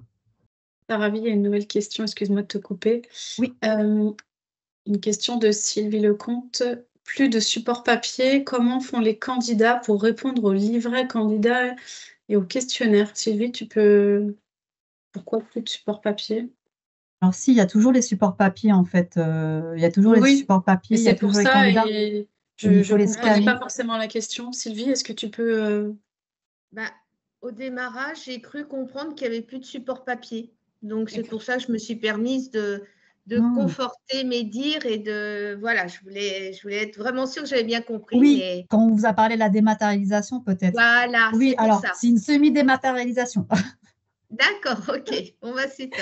Merci. Alors oui, alors effectivement, l'objectif, c'est peut-être un jour, on arrive à une dématérialisation à 100%, mais on n'est pas à la dématérialisation totale qui va jusqu'aux outils, pour le moment, des CQP. Et donc, effectivement, pour le moment, on a toujours ces outils CQP que vous avez en PDF, mais que vous imprimez derrière et que vous complétez au fur et à mesure des évaluations. Et derrière, vous rescannez et que vous venez les déposer sur la plateforme pour qu'après, moi, je vienne les chercher et que je les transmette aux membres de la CPNE. Donc, c'est vrai que c'est un petit… Ouais, voilà. Donc, c'est vrai que c'est un petit peu lourd. C'est un petit peu lourd, mais c'est une étape nécessaire pour la transmission des dossiers CQP au jury CQP. Il y a une main levée. Jean-Jacques Proquez. De Monsieur Proquez. Oui. Alors, juste une petite question sur les fameux supports. Vous êtes tenu de faire scanner donc les questionnaires techniques? Oui. C'est quand même, vous voyez bien que c'est très lourd à scanner. Hein. On sait, il y a 80 pages. On peut s'interroger sur l'intérêt de faire scanner ce genre de documents-là, parce que vous voyez ce que je veux dire. Les certificateurs, donc là, les branches professionnelles, doivent animer et contrôler les partenaires habilités. Donc, chaque certificateur en a plusieurs, hein, comme vous le savez, pour certains CQP. Et ils échantillonnent, donc pour certaines branches même, chaque dossier est regardé et d'autres regardent de manière aléatoire les dossiers. C'est la raison pour laquelle, effectivement, on vous demande de scanner ces documents. Oui, effectivement, c'est chronophage pour vous en tant que partenaire habilité, on l'entend. Aujourd'hui, malheureusement, on n'a pas encore la possibilité de saisir une seule fois les données directement dans le GAC, c'est-à-dire que vous faites remplir ces dossiers et après vous devez saisir les évaluations. Mais en tout cas, ce sont des éléments obligatoires, hein, tous ces outils d'évaluation que vous devez fournir à Opcodesi, puisque nous avons le mandat de gestion, donc nous devons contrôler les dossiers et les fournir au jury de certification, qui sont les CPNE. J'entends bien, j'ai bien compris le mécanisme. Néanmoins, vous avez bien compris ma question. On pourrait se demander si on ne pouvait pas imaginer une procédure de contrôle par sondage aléatoire, un truc comme ça, parce que simplement pour le questionnaire, parce que franchement, scanner des questionnaires à 80 pages, c'est très lourd. Hein. Voilà. Enfin bon, c'est une question que je vous soumets. Et j'ai une deuxième petite question, c'est est-ce qu'il y a un planning des jurys qui est envisagé au niveau annuel, qu'on ait une petite visibilité là-dessus? Nous aimerions, puisque nous avons malheureusement encore des CPNE qui nous préviennent une semaine à l'avance. J'en parle toujours à Bérangère, hein, c'est mon grand Voilà. souhait. Alors, nous avons certaines branches qui anticipent, certains certificateurs qui anticipent avec des calendriers connus en novembre-décembre pour l'année suivante. Malheureusement, ce n'est pas le cas de toutes les branches et nous le demandons, puisque évidemment, c'est embêtant pour vous, mais autant que pour nous. Et malheureusement, donc, nous demandons à chaque nouvelle CPNE d'être prévenue un peu plus en amont et en avance, mais voilà, nous y travaillons au quotidien. En fait, les calendriers sont malheureusement connus tardivement pour certaines branches. Alors, et à défaut de calendrier, est-ce qu'on pourrait imaginer au moins une fréquence annuelle en disant il y en aura deux, il y en aura trois? Non plus. Du tout. Parce qu'en fait, ce qui se passe, c'est que certaines CPNE se réunissent en fonction des sujets qui arrivent.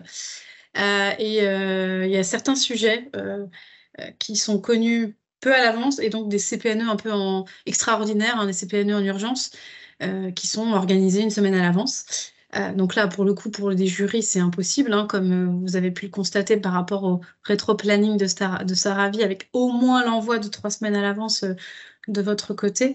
Mais malheureusement, oui, évidemment, ce serait l'idéal.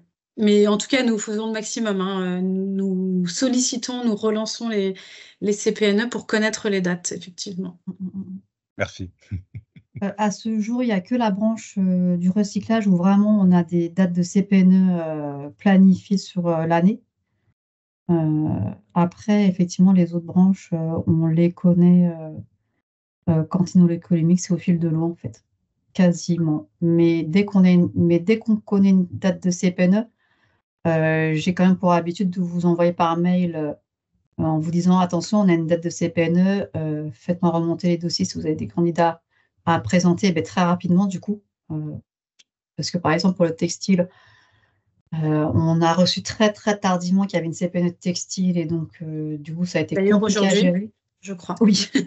Elle est aujourd'hui. Alors aujourd'hui, il y a une CPNE textile, on l'a su il y a une semaine. Donc, lundi, oui. Autant vous dire que je ne vous ai même pas envoyé un mail pour vous le dire parce que c'était impossible. Et c'est pour ça qu'en fait, on va revenir sur le sujet, mais quand vous avez des dossiers qui sont terminés, l'évaluation elle est finie, on vous invite vraiment à saisir et que tout soit nickel comme ça. Dans ce cas-là où effectivement on n'a pas, on ne peut pas anticiper les calendriers de jury, vous nous dites nous on a déjà un dossier ou deux, trois dossiers qui sont prêts et qui sont conformes, et comme ça là on peut les inscrire rapidement à un jury. Mais malheureusement, si on connaît une date très tard et que ils ne sont pas saisis dans la plateforme, c'est impossible pour nous en fait, de les présenter, le temps de préparer, etc. etc. C'est pour ça qu'on vous invite vraiment à saisir les évaluations au fil de l'eau. On sait que c'est du travail. On sait qu'il y a des organismes de formation qui gèrent 60-80 CQP et que c'est beaucoup de travail. On va revenir sur le sujet de scanner les outils, le questionnaire qui fait 80 pages, et que tout ça, ça demande un travail colossal. Par contre, je pense que vous savez, mais pour le textile habillement, on est sur des dossiers échantillonnés. Alors que c'est vrai que sur la branche maroquinerie, chaussures, recyclage, tous les dossiers sont présentés. Mais parce que les flux ne sont pas les mêmes. En maro chaussures, on est sur une dizaine de dossiers, alors que sur le textile habillement, on peut monter à 100 dossiers à un jury. Donc effectivement, sur le textile habillement, on est sur un échantillonnage de 30%. Nous avons plusieurs questions, Saravi. Est-il envisage... oui. Au sujet des livrets, des questionnaires techniques, est-il envisageable à l'avenir de prévoir la numérisation des livrets, notamment en questionnaire technique, ou de créer une application? Ouais. Aujourd'hui, en tout cas, c'est pas prévu, mais effectivement, il faut qu'on réfléchisse sur le sujet, d'autant plus avec ces 80 pages sur le questionnaire technique. En tout cas, pour le moment, c'est pas en cours on ne peut pas vous dire que ce sont des travaux en cours. Mais effectivement, ça peut être une réflexion qui peut être menée. Bonjour, il est conseillé de réaliser ce document d'évaluation en PDF interactif afin que les candidats puissent les remplir sur tablette. Ne serait-ce pas possible de le faire ainsi? Si vous avez la possibilité, alors en tout cas vous, en tant qu'organisme, de le rendre interactif, pourquoi pas? Enfin, nous, à partir du moment où nous avons le document en question, alors après, ouais, pourquoi pas. Il faut la possibilité d'avoir une signature du candidat, enfin en tout cas les éléments obligatoires pour ces outils. Mais on note de réfléchir sur cette dématérialisation. Sur le sujet de la dématérialisation. Donc, je reprends la saisie des évaluations. Alors, quand vous accédez à la session, enfin la saisie des évaluations, vous allez en fait voir juste la barre session avec le nom de votre évaluation. Surtout, il faut cliquer sur cette barre. Parce qu'au tout début, quand vous arrivez, vous allez dire, vous pouvez penser, mais je ne comprends pas, qu'est-ce qu'il faut faire? Donc, ce n'est pas forcément à ce niveau-là, faut le savoir, il faut que vous cliquez sur la barre, là, session, pour que vienne se dérouler en fait la liste des candidats inscrits à la session. Sinon, vous ne verrez pas la liste des candidats si vous ne cliquez pas sur la barre. Ensuite, donc, vous avez la liste des candidats donc, à saisir l'évaluation. Il faut cliquer ensuite sur les petites flèches, là, ici, pour voir dérouler en fait la liste des compétences à évaluer que vous voyez en bas. Donc, au niveau 3. En fait, à chaque fois que vous voulez saisir des évaluations d'un candidat, il faudra cliquer sur cette petite flèche pour venir voir dérouler l'ensemble des compétences à cocher. Voilà. Une fois que vous cliquez sur cette flèche un candidat, on a l'ensemble des compétences qui s'affichent et vous avez acquis. Donc, quand c'est validé, vous cochez et quand ce n'est pas validé, vous ne mettez pas de coche.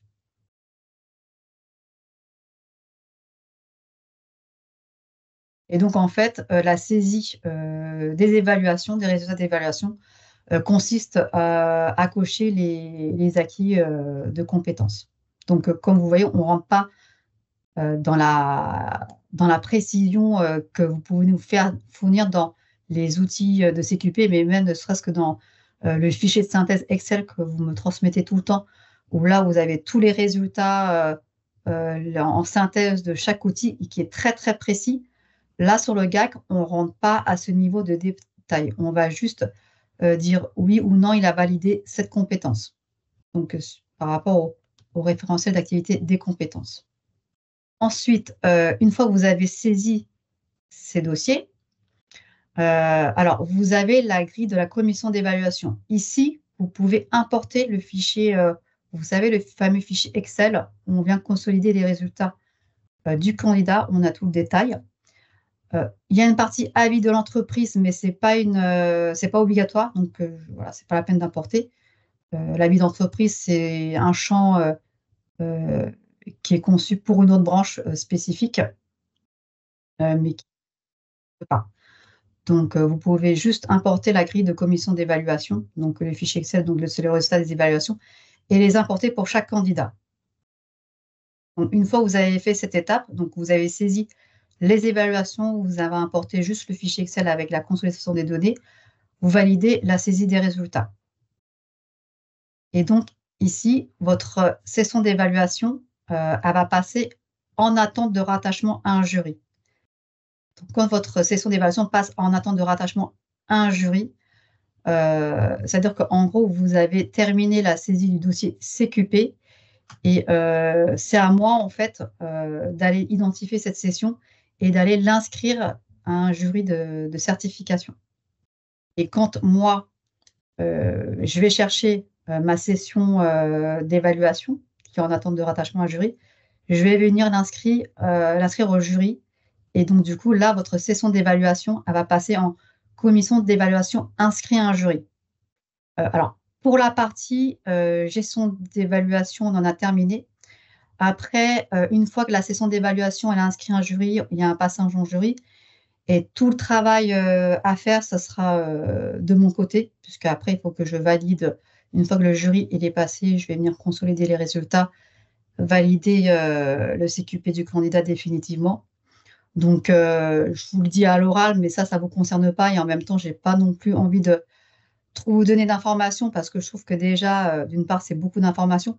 Donc, je ne vais pas venir vous surcharger sur des informations me concernant pour ma partie, sachant que vous, après, vous n'avez pas, voilà, vous avez plus d'action à faire, sachant juste à regarder si le candidat a bien validé son CQP en jury.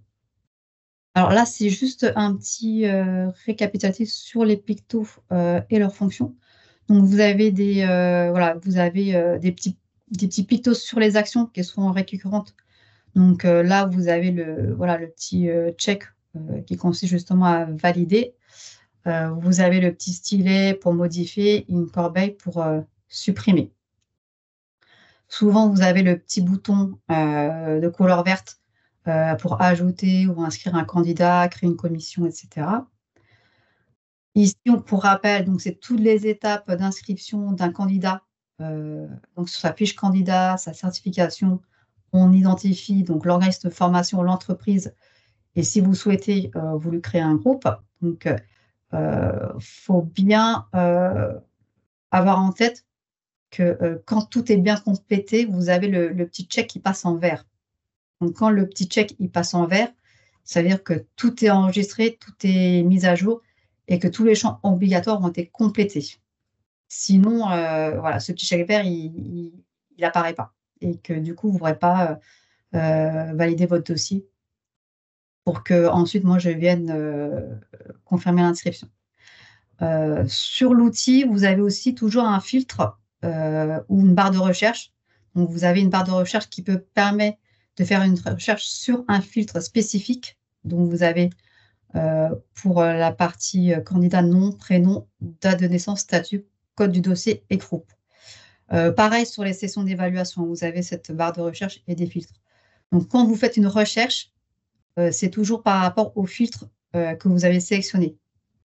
Par exemple, si vous cherchez un statut et que vous n'avez pas sélectionné statut, il ne va pas vous trouver en fait les sessions ou le candidat en fonction de la statut. Donc, il faut bien penser à conditionner votre recherche par rapport au statut ou filtre que vous avez mis en face. Donc, ensuite, alors ça, c'est un petit rappel sur les points importants, mais ce sont des éléments, des informations que je vous en ai fait part tout le long de la présentation formation du CAC. Donc, la saisie du dossier, donc au plus tard, après la fin de l'évaluation finale. Et ça, pour plusieurs choses, parce que comme on l'a évoqué, on n'a pas les calendriers des jurys CQP en avance. Donc, sur certaines branches, on les connaît très tardivement. Donc, si vous avez déjà des dossiers saisis avec des outils scannés qui sont déjà prêts, on peut les inscrire rapidement à un jury et les présenter.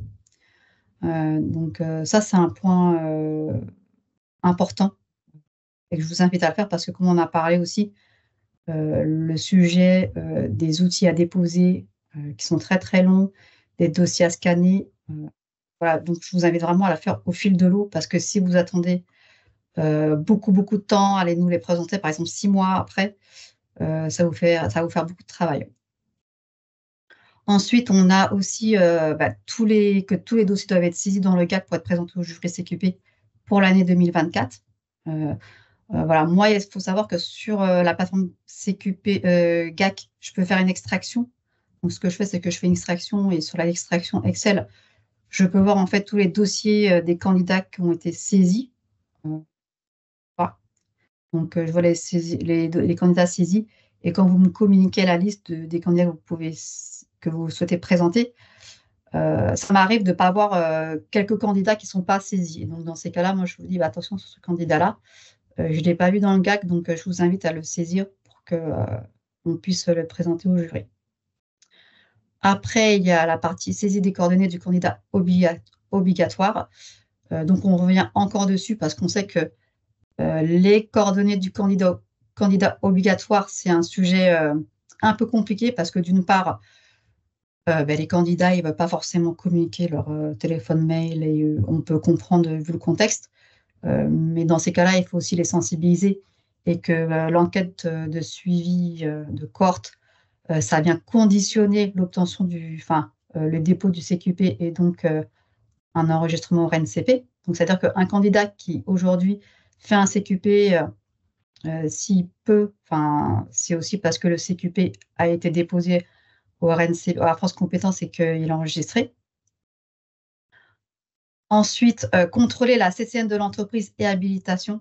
Donc, avoir le réflexe, effectivement, quand vous menez un projet CQP pour une entreprise, vérifiez bien que l'entreprise qui souhaite faire un CQP, qu'il applique bien la CCN du CQP qu'il souhaite.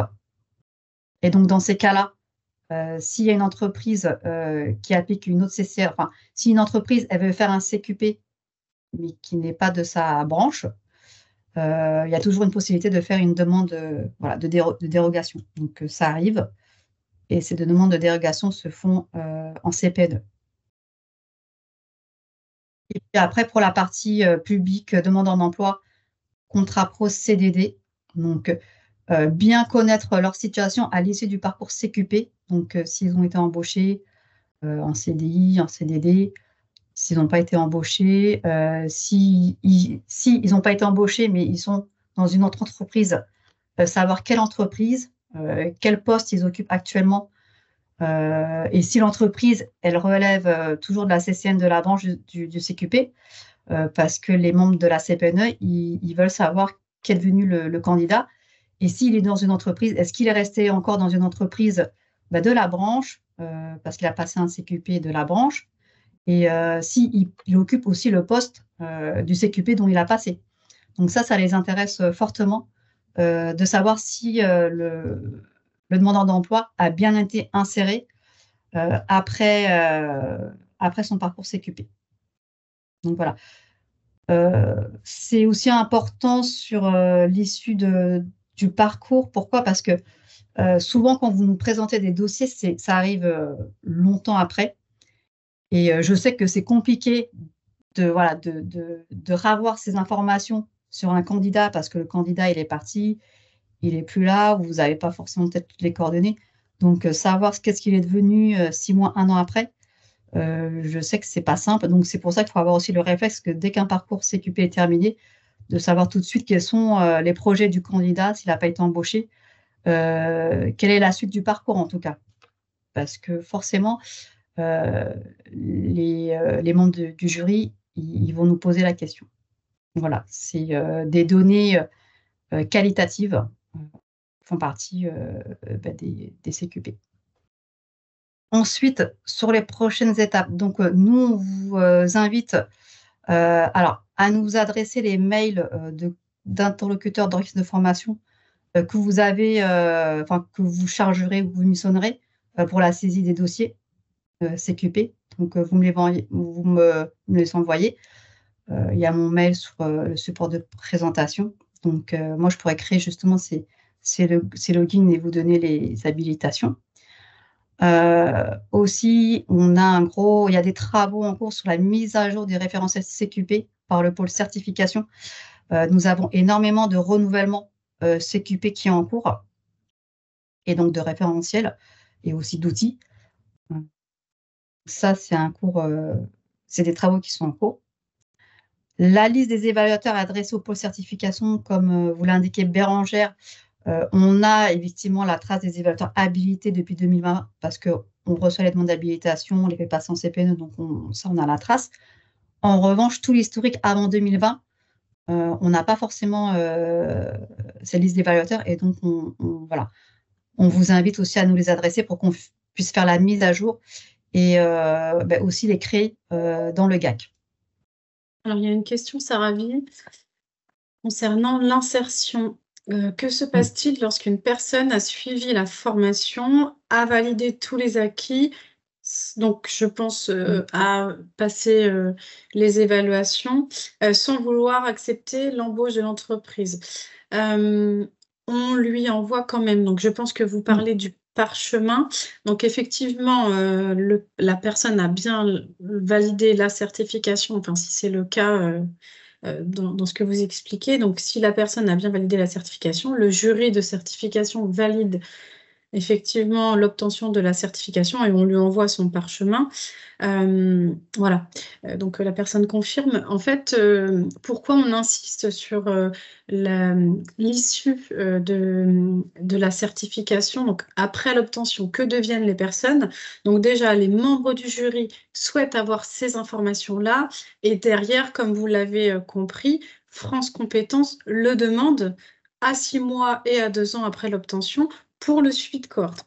En fait, pour des demandeurs d'emploi, les membres de la CPNE sont très intéressés de savoir quelle est l'issue de cette personne, hein, que va devenir cette personne, puisque, comme vous l'avez compris, c'est un élément exigé par France Compétences. Donc, en dehors du fait de savoir si, quand eux créent des certifications, est-ce que les certifications servent bien à des gens qui vont aller dans leur branche? Donc ça, c'est la première chose, puisque l'objectif de créer des certifications, c'est pas pour former des gens qui ne resteront pas dans la branche, évidemment. Et derrière, on ne l'a pas forcément précisé, mais le suivi des cohortes, enfin, dans le questionnaire du suivi des cohortes, il est demandé au candidat 6 mois après et 2 ans après, s'il est embauché, donc est-ce qu'il a un travail? Oui, non. Et quel est le métier exercé par cette personne? Et dans quelle branche? Donc France Compétences regarde très précisément si la personne est insérée dans la branche et est-ce qu'elle exerce bien le métier préparé par le CQP. Donc c'est pour ça que, donc, pour répondre à votre question, si la personne refuse une embauche, non, on ne va pas lui refuser l'obtention de la certification, mais par contre, c'est quand même très regardé par la CPNE, par le jury de certification. Et si on se retrouvait dans une situation où tous les demandeurs d'emploi, on avait des très mauvais taux d'insertion sur des publics demandeurs d'emploi, la CPNE pourrait revoir sa décision et donc ne plus donner accès aux demandeurs d'emploi à leur certification. Aujourd'hui, alors dans certaines branches, ils ont la possibilité de proposer aux demandeurs d'emploi les CQP, mais ils peuvent revenir sur leur décision si on se rend compte que les demandeurs d'emploi ne s'insèrent pas après l'obtention de la certification dans la branche. Je ne sais pas si ça... Bon, j'ai été longue dans, dans ce que j'ai expliqué, mais voilà pour comprendre, hein, et puis même pour expliquer aussi à la fois aux candidats et aux entreprises le contexte. Pourquoi on demande tout, et même pour vous, pourquoi on vous demande tout ça en fait? Parce que c'est chronophage, hein, pour vous, hein, de savoir que deviennent les candidats pour préparer les jurys, etc. On comprend. Mais en fait, c'est toujours des éléments importants pour les membres de la CPNE. Et puis aussi, donc à ce sujet, mais concrètement, c'est quand même déjà arrivé que des dossiers soient présentés en jury en CPNE et que pour faute de complément, parce qu'ils voulaient en savoir un peu plus, ou les dossiers ont déjà été reportés sur d'autres jurys en attendant de nouveaux éléments. Donc, plus vous serez détaillé sur l'issue d'un candidat, et plus il a de chances de passer, d'être validé lors d'un jury. Enfin, il sera validé, mais il peut être reporté sur un autre jury s'ils veulent avoir plus d'informations pour savoir si ça s'est bien passé. Comment? Non, pardon, excuse-moi. Oui, il y a une autre question. Oui, il y a une autre question. Et quand un salarié de la branche prépare et obtient la certification, mais quitte la branche à l'issue. Donc, c'est le même... Donc, non, la CPNE, donc je complète la question. Est-ce que la CPNE, dans ce cas-là, si la personne quitte la branche, est-ce que la CPNE peut revenir sur la certification? Donc, non. Non, mais c'est un peu plus à la marge que en tout cas avec l'expérience que nous avons sur les différents jurys. On a moins de cas où les salariés quittent la branche après l'obtention de la certification. que les pourcentages de demandeurs d'emploi qui, derrière, ne sont pas insérés dans la branche. Donc non, la CPNE ne revient pas sur la décision de l'obtention de la certification. Mais effectivement, c'est vis-à-vis de France Compétences, si on a des publics demandeurs d'emploi mal insérés ou pas dans la branche, et en plus des salariés de la branche qui ont quitté pour leur choix personnel la branche, effectivement, on a des mauvais taux d'insertion quand on dépose les dossiers auprès de France Compétences. Et c'est un des motifs de refus d'une création ou d'un renouvellement au RNCP. Donc c'est pour ça que c'est important de regarder ce sujet de très près. Oui, il y a ça aussi. Et puis, il y a aussi le sujet quand une entreprise, voilà, il y a des contrats pro, il y a 5-6 contrats pro et qu'à l'issue, l'entreprise, elle n'embauche pas. Ils peuvent aussi poser des questions. Pourquoi elle n'a embauché aucun candidat alors qu'ils ont validé tous les CQP? Enfin, ça, c'est des choses, il faut anticiper ce genre de questions et nous apporter tout de suite des éléments de réponse pour savoir, pour expliquer le projet de l'entreprise et pourquoi à terme elle les a pas embauchés. Donc ça aussi, ça peut, c'est voilà, c'est ce genre de détails d'informations qu'il faut nous donner déjà d'emblée quand il y a des projets CQP qui sont mis en place. Notamment aussi pareil sur les demandeurs d'emploi, quand ils font pas mal d'immersion d'entreprise et qu'aucune entreprise ne les embauche. Il faut bien justifier candidat par candidat. Oui, donc alors la liste des évaluateurs est adressée au pôle certification et ensuite, Bérangère vous en a parlé, mais il est prévu au premier semestre donc d'organiser des réunions pour présenter les nouveaux référentiels et outils d'évaluation CQP, donc rénovés ou créés, et de faire une réunion par branche, puisque les outils, les référentiels et les outils CQP sont par branche, sont déclinés par branche. Donc cette fois-ci, voilà, on prévoit d'organiser des réunions par branche pour présenter l'ensemble de ces outils qui ont été revus et créés pour le premier semestre. Suite à l'ensemble des regroupements CQP qui sont en cours. Donc, il y a le textile, il y a la maro, chaussures, enfin, il y a pas mal de branches qui sont en train de les renouveler pour que ce soit enregistré au RNCP. Alors après, il y avait une étape, voilà, un moment où voilà, il y avait des questions, où il y avait des échanges, mais comme ça a été posé au fil de l'eau, je pense qu'il n'y a pas de questions en attente. Tout a été répondu. En tout cas, il n'y a pas de questions dans le fil de discussion, mais est-ce qu'il y a des questions complémentaires par rapport à ce que l'on vient de voir? Peut-être qu'on pourra, je ne sais pas, pour une démonstration, Saravi. Alors, il y a Monsieur Amossé qui a une question. Oui, merci. Merci beaucoup pour ces explications. Déjà, c'est très, très intéressant, très clair. Moi, j'étais sur le CQP styliste modéliste en chaussures à Cholet depuis qu'il a été repris par les Compagnons du Devoir, mais là, je vais prendre un peu plus de place puisqu'on a un changement d'organisation, enfin ça c'est interne, mais je voulais savoir, j'en ai déjà discuté avec Madame Ross, mais sachant qu'on va avoir un nouveau référentiel, donc nous derrière une nouvelle organisation, peut-être un nouveau programme, en termes de date pour l'ingénierie, puisque ça c'est ma partie, j'aimerais bien avoir un peu une idée, quoi. Est-ce que c'est dans 6 mois, quelques temps avant la rentrée, ou est-ce qu'on aura un peu de marge de manœuvre avant la rentrée de septembre en fait? Alors, effectivement, le CQP styliste modèle chaussures, il a été rénové, il est en cours de redépôt là, incessamment sous peu auprès de France Compétences. Donc, le référentiel a été revu, les outils d'évaluation vont arriver très très prochainement, au plus tard en mars, normalement. Donc, il va y avoir effectivement une présentation du référentiel et des outils au plus tard en avril pour la branche chaussures. Donc, est-ce que vous, derrière, au niveau du parcours de formation, est-ce que ça vous laissera le temps, effectivement, d'adapter pour septembre, ce parcours? C'est la question. Plus vite on aura les informations, disons le référentiel dans son ensemble, plus vite on pourra travailler, mais on ne prévoit pas une refonte complète du parcours pédagogique. C'est simplement, il va falloir l'adapter en fonction des nouvelles définitions de compétences, évidemment, quoi. Oui, et surtout, ce qui est le plus important, et ça c'est le cas pour l'intégralité des certifications qui sont en cours de redépôt, c'est le découpage en blocs et Ouais. l'obligation de devoir permettre une évaluation autonome de chacun de ces blocs.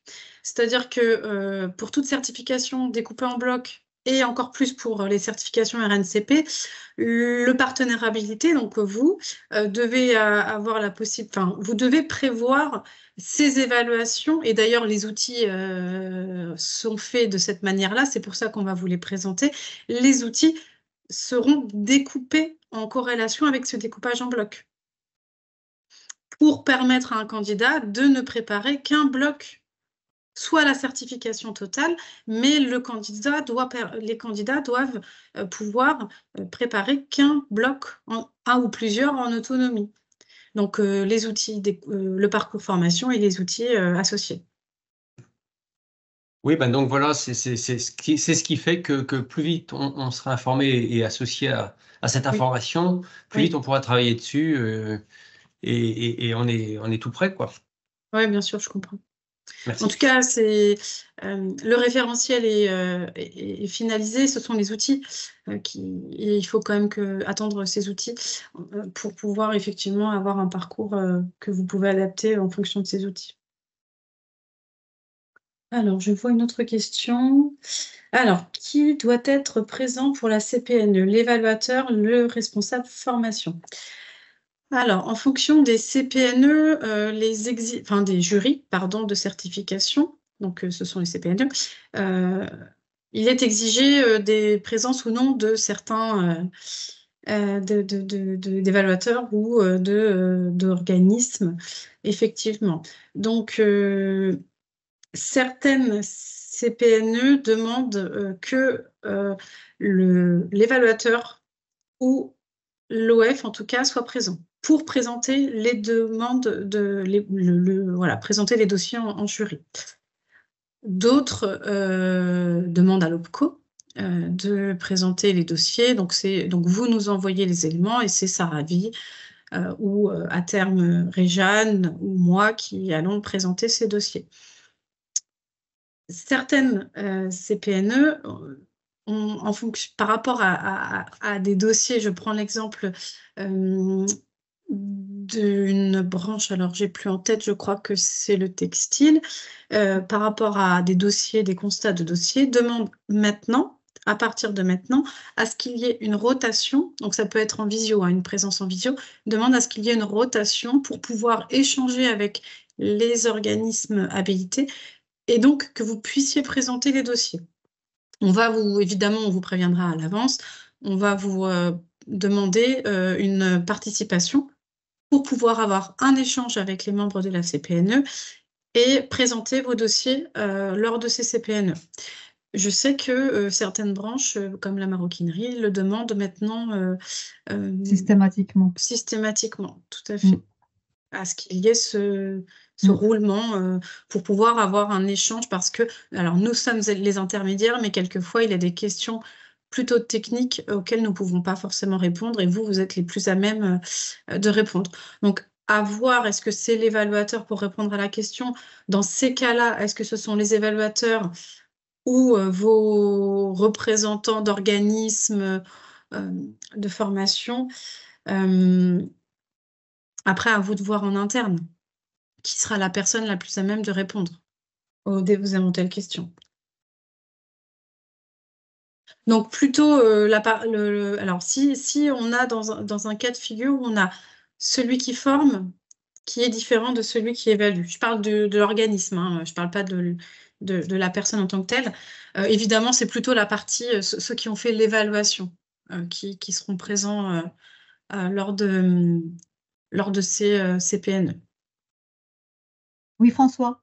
Oui, là-dessus, en fait, effectivement, pour moi, il y a 3 éléments, il y a 3 personnes, en fait. Il y a celui qui forme, celui qui évalue, et puis celui qui a le contact direct avec l'entreprise, et donc il y a toutes les informations du projet, de là où on veut en venir, de l'objectif, de la stratégie de l'entreprise, l'accompagnement qu'on en fait. Donc c'est vrai que effectivement, on peut même être à 2, hein, mais je pense qu'il faut aussi le conseiller, en fait, qui a accompagné et qui connaît l'entreprise et qui peut justement répondre à toutes ces questions. Que sont venus les salariés? Oui. Que sont venus les candidats, ce que ne pourra pas forcément faire l'évaluateur. Oui, alors effectivement, alors d'autant plus, on va vraiment essayer de le faire, enfin,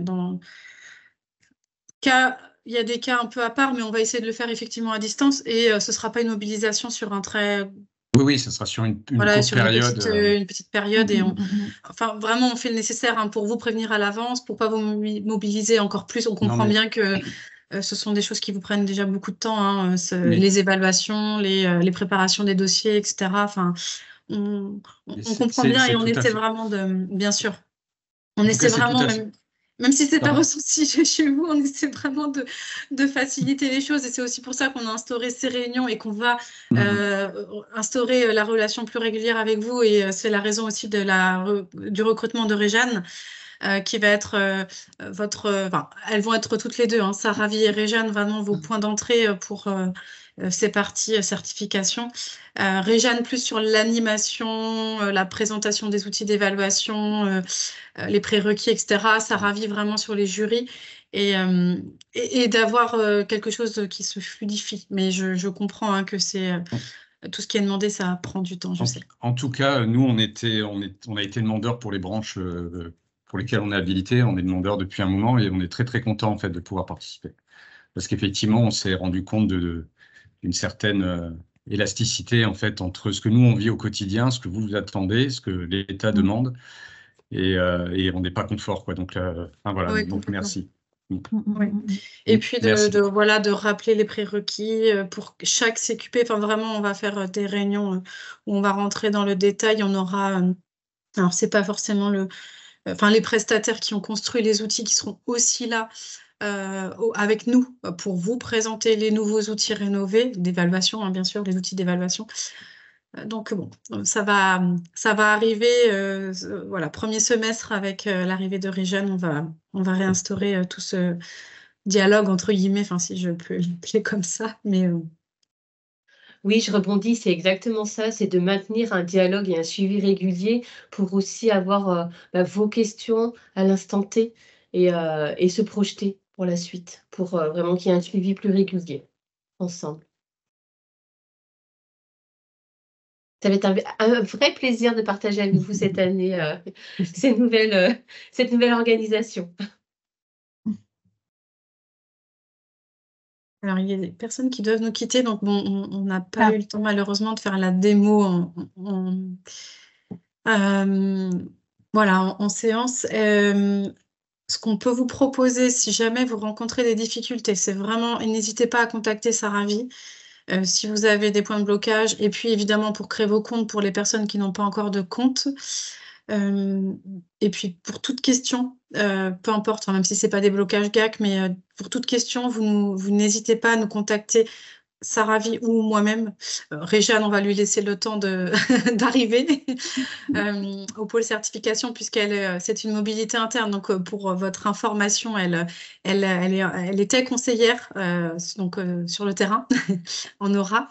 Et donc, elle connaît bien les entreprises, elle connaît bien le fonctionnement d'une entreprise. Donc, ça, c'est une bonne nouvelle. Et donc, à partir de mars, elle est à 100% pôle certification. Pour le moment, elle est encore en transition entre son ancien poste et le nouveau. Donc pour le moment, avant qu'elle prenne ses fonctions à 100%, n'hésitez pas à nous contacter avec Saravi. Et puis après, ce sera votre point d'entrée, Réjeanne. Donc oui, pour répondre à votre question, François, donc évidemment, vous aurez le support. On va vous envoyer le replay que vous pourrez revoir si vous le souhaitez ou même rediffuser en interne si vous avez des personnes qui n'ont pas pu y participer. Le PowerPoint. Comme le disait Saravi, on va vous envoyer aussi le fichier, un Excel ou une liste d'éléments que vous devez avoir avant de vous connecter sur le GAC. Comme ça vous évite d'arriver en pleine saisie en se disant « mince, j'ai pas cette information, je dois recontacter l'entreprise ». Donc, ça peut être aussi des éléments que vous pouvez demander au moment où vous avez les candidats devant vous. Hein, toutes les petites choses à cocher, entre guillemets, pour ne pas vous bloquer au moment de la saisie. Donc, voilà ce qu'on souhaitait partager avec vous. Merci en tout cas pour votre participation, pour ces échanges. Et puis, encore une fois, n'hésitez pas à nous contacter. Voilà, vous nous mettez toutes les deux destinataires, comme ça, l'une ou l'autre répondra à vos questions. Bonne journée à tous et puis Merci à très beaucoup. bientôt. Au revoir. On ne vous entend pas, François. Merci beaucoup. Merci, Merci. au revoir. Au revoir. Merci, pardon. Au revoir, bonne journée. Merci. Bonne journée à journée. tous. Au revoir. Merci, Au au revoir, revoir. merci. Merci, À bientôt. Ah, Sophie Ah, il y a avait une Sophie, question. mince. Sophie. Sophie Castini qui avait une question. Mince, désolée Sophie. Ah. Allez-y, désolée pour les personnes qui nous ont quittés. Non, excusez-moi, je voulais vous souhaiter une bonne journée, vous remercier. Je n'ai pas cliqué sur le bon, désolé. Ah, d'accord, je pensais que c'était une question. Merci infiniment, merci pour toutes ces explications. Il n'y a pas de souci. Pas de souci. Bonne journée, au revoir. Merci, bonne journée. Au revoir. Au revoir.